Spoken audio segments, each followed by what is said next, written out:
Oke, selamat pagi, siang, sore, dan malam untuk kakak-kakak asdos sekalian dan Pak Thomas. Kami dari kelompok 18 dengan topik M-Banking hendak mempresentasikan proyek UAS kami. Jadi di sini untuk komponen penilaian yang pertama, sebelumnya perkenalkan saya Michael Yosi, NPM 10786.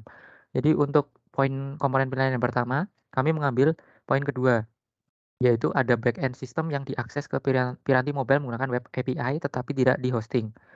Jadi di sini untuk API-nya terdapat controller dan model yang kami gunakan. Jadi di sini ada 3, yaitu ada fact, memo, dan user.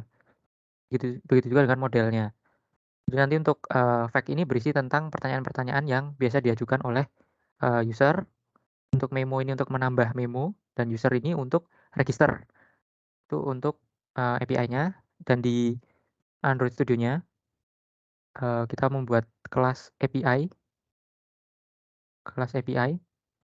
di mana isinya adalah function-functionnya seperti create, update, delete, dan read atau get. Kita sesuai juga dengan nama projectnya, dan di sini kita menggunakan retrofit untuk library akses API-nya, dan untuk API-nya sendiri kita pakai code igniter CI4.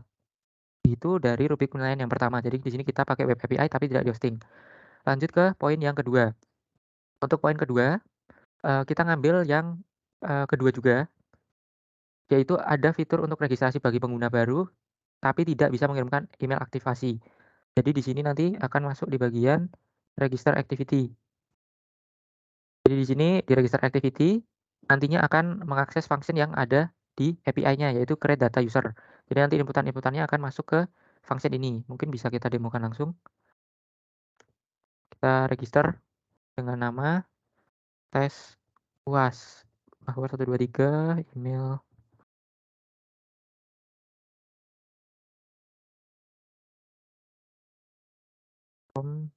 tanggal lahir. Kemudian kita coba register. Di sini registernya berhasil, data berhasil disimpan, keluar toasternya, dan kalau kita lihat di database, nanti akan ke register juga di tabel user. Itu untuk registernya atau poin penilaian yang kedua. Kemudian untuk poin penilaian ketiga, kita memilih poin yang pertama, yaitu memiliki fitur untuk melihat dan mengupdate profil pengguna dengan menggunakan web API. Jadi di sini bisa kita login, terus kita buka activity profile di sini.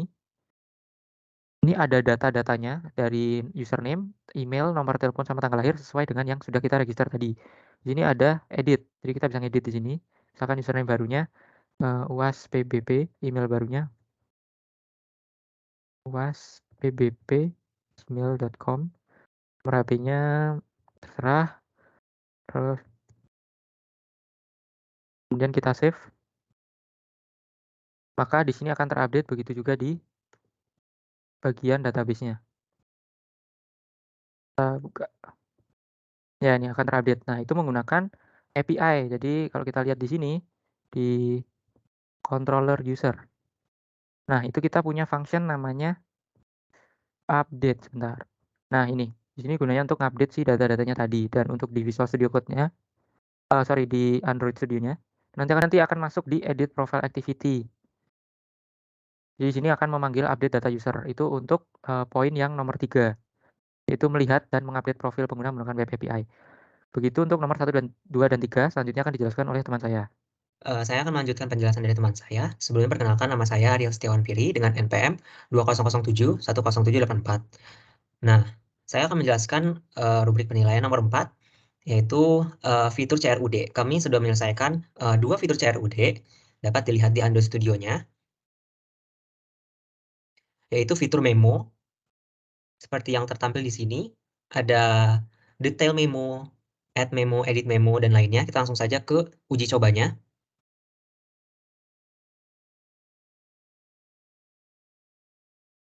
Di sini akan tertampil list memonya. Kalau kita tambah,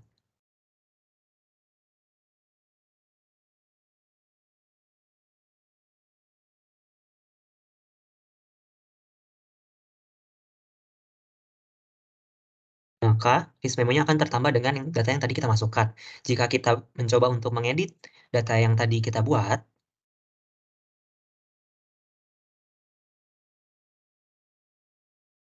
kemudian kita update datanya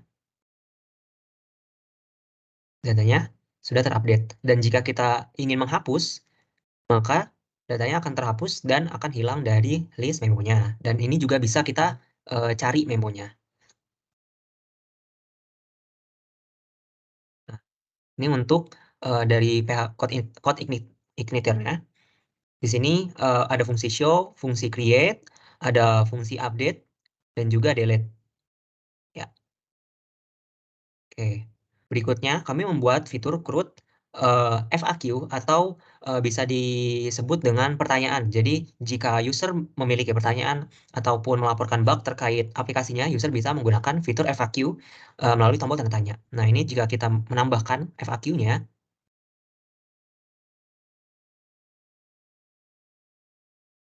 simpan, maka akan tertambah listnya. Kemudian jika kita coba edit FAQ yang sudah kita buat,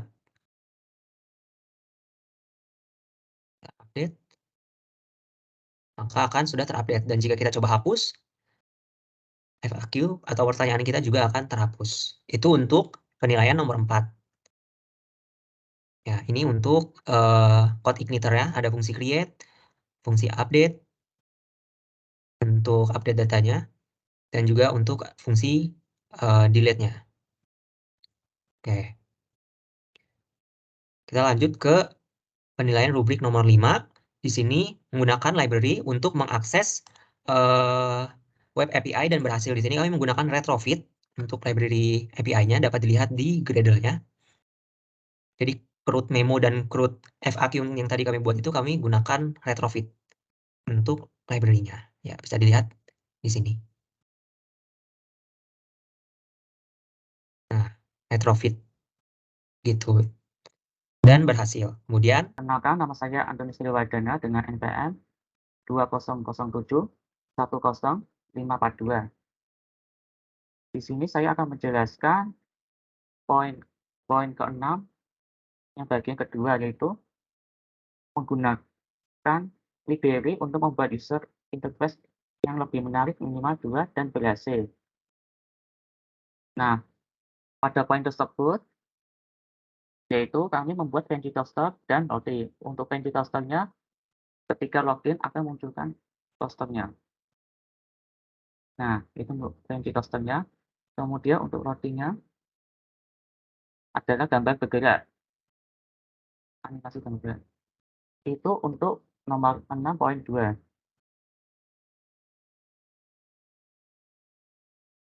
Kemudian pada sama ini kamu ngasih tahu apa? Implementasi dalam code-nya. Untuk implementasi versi toaster-nya ada pada di My Activity. Nah, itu untuk membuat versi toaster-nya ketika berhasil login. Kemudian untuk implementasi roti pada Activity Home, nah seperti biasa, seperti itu tampilannya. Kemudian pada nomor 7, pada poin kedua, yaitu ada fitur geolocation dan berhasil mengimplementasikan marker minimal 2. Untuk poin tersebut digunakan untuk mencari lokasi bank terdekat. Dan ini adalah hasil demonya. Lokasi bank terdekat tersebut terdapat 2 marker, yaitu pada marker tersebut terdapat alamat kampus 3 Universitas Atmajaya Yogyakarta, dan juga marker lainnya yaitu di Stadion Maguwoharjo. Itu untuk poin 7, nomor 7.2. untuk rubrik penilaian nomor 8, di sini kami mengimplementasikan fitur hardware kamera dan satu hardware lainnya, yaitu hardware sensor. Untuk lebih lengkapnya, nanti akan saya jelaskan dalam screen recorder atau pembuktiannya dalam screen recorder melalui HP Android.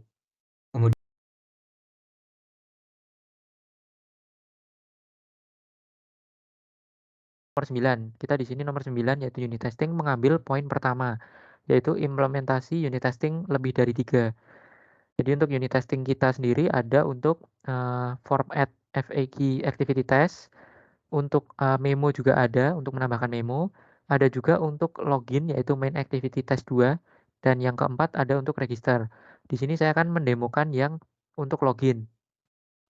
Sebelumnya saya setting terlebih dahulu. Jadi ini untuk tampilan pertamanya. Yang pertama kita lakukan adalah mencet tombol login. Tadi gagal. Kemudian username diisi, password tidak diisi juga gagal. Dan yang terakhir username dan password diisi dan berhasil login. Itu untuk unit test yang login. Oke, karena tesnya sudah berhasil, kemudian kita bisa lihat di sini di API-nya kita juga menyediakan error handling jika adanya inputan yang kosong. Itu ada di controller user. Ya, di sini. Jadi ini error-error handling yang tadi keluar itu kita ambil dari API-nya ini, yaitu require semua atau tidak boleh kosong.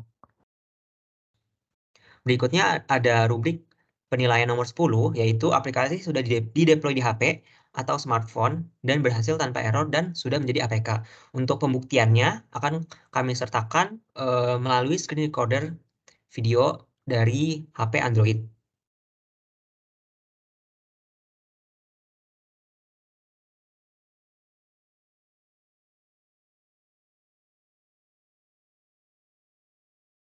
Baik, setelah penjelasan mulai dari rubrik pertama hingga rubrik ke-10, berikutnya kami akan menjelaskan mengenai bonus. Kelompok kami mengambil bonus nomor 3, yaitu terdapat report dibuat dalam bentuk PDF atau dapat mengimplementasikan QR. Kita langsung masuk ke Android Studio-nya. Untuk PDF, kodenya seperti ini. Terdapat di PDF Activity. Ada fungsi create PDF untuk membuat PDF-nya, kemudian dan lain-lainnya. Kemudian untuk QR, kita membuatnya di QR Activity. Di sini untuk implementasinya kodenya seperti berikut. Kami membutuhkan kamera permission dan juga storage. Kemudian ada on click-nya juga. Ya, seperti ini. Dan untuk demo penjelasannya, nanti akan kami sertakan melalui screen record dari HP Android.